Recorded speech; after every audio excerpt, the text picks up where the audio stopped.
Upphaf Baugsveldisins má rekja til ársins 1989 þegar feðgarnir Jóhannes Jónsson og Jón Ásgeir Jóhannesson stofnuðu Bónus. Árið 1992 eignuðust eigendur Hagkaupa 50% hlut í Bónus og það var árið síðar sem innkaupa- og vörudreifingarstöðin Baugur var sett á laggirnar. En fyrstu höfuðstöðvar félagsins voru hér í Skútuvoginum. Árið 1994 opnaði Baugur fyrstu verslun sína í Færeyjum. Næst dró til tíðinda árið 1998 þegar Bónus og Hagkaup sameinuðust undir nafninu Baugur. Jón Ásgeir varð forstjóri félagsins. Ég er viðskiptasnillingur og viðskiptasnillingur ekki. Það ljóst að hann fór af stað með góða hugmynd sem var Bónus á sínum tíma. Hans megin mistök eru þau að hann fór og var allt of víða. Verslanakeðjan 1011 var keypt og réð Baugur þar með yfir helming af íslenska matvörumarkaðnum. Samkeppni sem kom með Bónus, sem var nú svona fyrsta skrifið í sem að segja að hún hefur jákvæð og lækkað matvöruverð. Síðan var félagið skráð í Kauphöllina. Fljótlega hóf Baugur að sína tískuvöruverslunarrisanum Arcadia áhuga og eignaðist 20% hluti í félaginu árið 2001. Arcadia rekur 2500 verslanir vítt og breytt, þar á meðal Topshop. Það eru í reynd 300 verslanir undir Arcadia mörkuðum á öðrum mörkuðum heldur en í Englandi, en við teljum að það sé hægt að gera mun meira. Kaupin vöktu mikla athygli, jafnt sem furðu meðal breskra fjölmiðla. Það var svo árið 2002 sem nafni Baugs var breytt í Baugur Group HF og samningar hófust við viðskiptajöfurinn Philip Green vegna Arcadia. Samningarnir gengu út á það að Green gerði yfirtökutilboði í félagið með aðild Baugs. En þá hófst umtalað dómsmál sem jafnan hefur verið kallað Baugsmálið og setti yfirtökutilboðið í uppnám.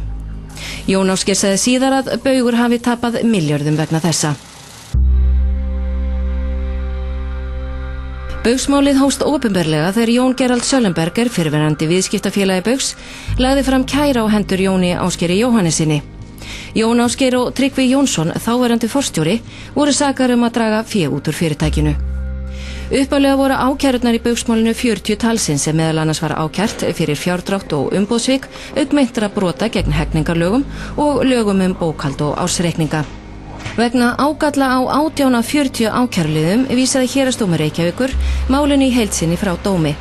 Sú niðurstaða var kærð til Hæstaréttar sem kvað upp sinn úrskurð í málinu í október 2003. Eftir stóðu 8 ákæruliðir sem fjölluðu meint brot á lögum ársreikninga og almennum hegningarlögum og var þeim aftur vísað til Héraðsdóms.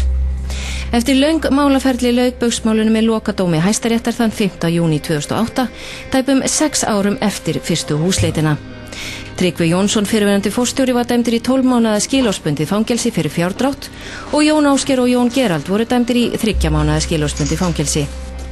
En stjórnendur Baugs héldu sínu striki og byggðu félagið áfram upp í skugga dómsmálsins. 2003 keypti Baugur meðal annars leikfangaverslunina Hamleys og meiri hluta í tískukeðjunni Oasis. Þá eignaðist Baugur hluti í Frétt EHF. Á þessu ári var Baugur Group afskráð úr Kauphöllinni. Saga Baugs væri saga frá vöggu til grafar. Það er að segja að þeir kæmu allstaðar við í íslensku þjóðfélagi. Það vantaði bara að þeir ættu fæðingadeildina og þeir ættu kirkjugarðana. Árið 2004 eignaðist Baugur 30% hluti í sameinuðu félagi Fréttar EHF og Norðurljósa. Í kjölfar þess hófst umræðan eignarhald á fjölmiðlum og í framhaldi lagði ríkisstjórnin fram fjölmiðlafrumvarpið fræga.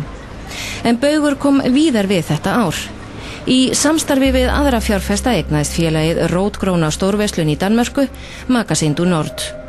Á sama ári keypti hópur íslenskra fjárfesta undir forystu Baugs risafyrirtækið Big Food Group sem rekur meðal annars matvörufyrirtækið Iceland. Með þeim samningi var Baugur komið í hóp stærstu einkafyrirtækja í Bretlandi. Og þarna hittu Baugsmenn naglan á höfuðið, Iceland verslanirnar reyndust félaginu gull. Meðal þess sem Baugur aðhafðist árið 2005 var að kaupa hluti í félagunum Mosaic Fashions og danska fasteignafélaginu Keops. Það ár skein stjarna Baugs hvað skærast. Hagnaður ársins var 28 milljarðar króna eftir skatta. Uxu of hratt, ég held að maður geti fullyrt það. Þeir voru of skuldsettir, tóku reynilega mikla áhættu. Það var auðvitað mjög svona fyrir Íslendinga gangum Oxford Street og nálega götur í London var auðvitað mjög merkilegt fyrir kannski rúm ári og sjá þarna að kannski helmingur vörumerkjanna var í eigu íslensks fyrirtækis. Árið síðar 2006 opnaði Baugur skrifstofu í Kaupmannahöfn, eignaðist vöruhúsakeðjuna House of Fraser og hluti í tískuhúsinu All Saints. Sama ár flutti Baugur einnig í nýtt húsnæði í London við New Bond Street. Og þetta ár var Baugsdagurinn svo kallaði, haldinn í Tívolíinu í Kaupmannahöfn, þar sem fyrrverandi forseti Bandaríkjanna Bill Clinton hélt tölu. Árið 2007 tilkynnti félagið svo umtalsverðar skipulagsbreytingar. Jón Ásgeir Jóhannesson tók við sem starfandi stjórnarformaður og Gunnar Sigurðsson sem forstjóri félagsins. Að þeirra sögn var þetta gert með það fyrir augum að gera stjórnun félagsins skilvirkari í fjölþættri sókn þess á alþjóðavettvangi. Þannig að ykkar útrás í Breitlandi ekki lokið? Hverginar lokið? Í desember 2007 bjargaði Jón Ásgeir FL Group frá gjaldþroti með því að færa fasteignafélög Baugs undir félagið í skiptum fyrir hlutafé. Þar með jókst hlutur Baugs í FL Group og reyndist þessi ákvörðun Baugi þungbær síðar meir. Í lok ársins voru tæplega 4.000 verslanir með 75.000 starfsmenn í 35 löndum reknar undir hatti Baugs og í upphafi árs 2008 var Jón Ásgeir númer 32 á lista yfir áhrifamestu viðskiptamenn á Bretlandi samkvæmt breska blaðinu Daily Telegraph.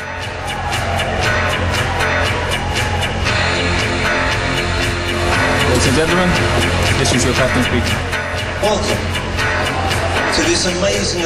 Flogið var með 200 manns í einkaþotum til veisluhalda á lúxushóteli í Monte Carlo. Allt var til alls. Rándýrt kampavín og sérútsaumað handklæði þar sem dagskráin var listuð upp. Meðal skemmtikrafta voru Tina Turner, leikarar gamaþáttana Little Britain og vinsæli útvarpsmaðurinn Jonathan Ross. Og meðal gesta mátti finna marga af ríkustu og þekktustu viðskiptamönnum Bretlands. Þar á meðal Tom Hunter, sem þá var ríkasti maður Skotlands, og Kevin Stanford, meðeigandi Jóns Ásgeirs í tískuverslunum Baugs. Árið 2008 seldi Baugur fjárfestingar sínar í fjölmiðlum, tækni og fjármálastarfsemi til 2 nýrra sjálfstæðra félaga með það markmiði að einbeita sér alfarið að fjárfestingum í smásölu. Nei, ég fullir það að Baugur er velstætt félag og við eigum frábært undirliggjandi eignasafn.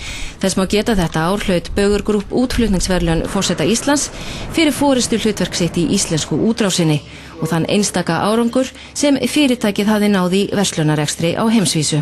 Markaðir eins og Kína og Indland og Austur-Evrópa og Mið-Austurlönd, að það eru markaðir sem er í miklu vexti. Og ef við viljum sjá okkar vörumerki vaxa og dafna, þá er augljóst mál að við þurfum að koma þeim inn á þessa markaði. Í júlí þetta ár batt Baugur endi á 19 ára sögu sína í smásöluverslun á Íslandi með því að selja eignarhaldsfélagið Haga út úr félaginu. En Hagar hélst samt sem áður innan sömu fjölskyldu því kaupendurnir voru bónusfjölskyldan, stofnendur Baugs. Nú var farið að harðna á dalnum. Fjármagnsmarkaðir að lokast og það reyndi á stöðu Baugs, en það félagi vaxið gríðarlega hratt og því tekið töluverða áhættu. Þá lá fyrir að samdráttur í efnahagslífi Bretlands myndi hafa áhrif á verslunarrekstur þar í landi. En forstjórinn var áfram brattur. Þetta er tækifæri fyrir sterk fyrirtæki, þessar markaðsaðstæður, og ég held að fyrirtækin okkar sé mjög vel í stakk búin til þess að nýta sér þessar aðstæður til að styrkja stærn frekar. Ásamt fjöldamörgum óskráðum eignum átti Baugur einnig hlut í skráðum fyrirtækjum þar á meðal Saks, Debenhams og French Connection. Eins og alþjóð veit hafa hlutabréfamarkaðir orðið mjög illa úti í fjármálakreppunni og skráðar eignir Baugs ekki undanskildar.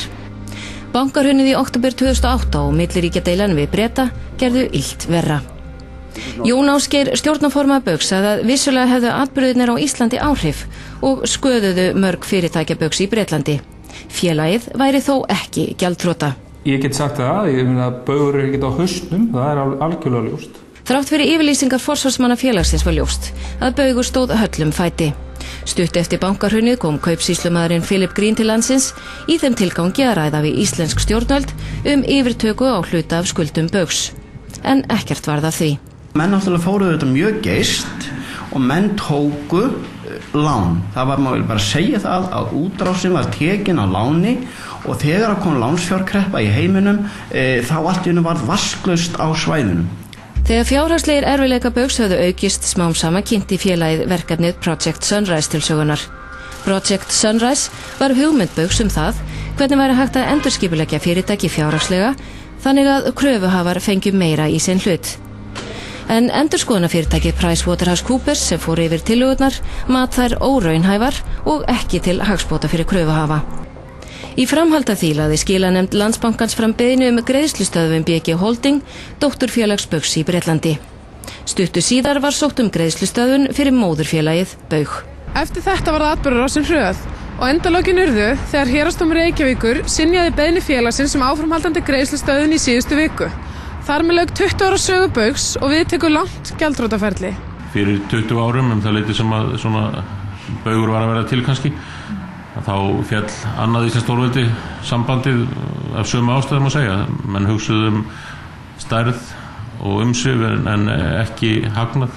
Aðeins tæpum 2 árum eftir veislunaveglegu í Monte Carlo, þegar Baugur var umsvifamesta viðskiptaveldi Íslands, félagið að verða að einu stærsta þrotabúi Íslandssögunnar.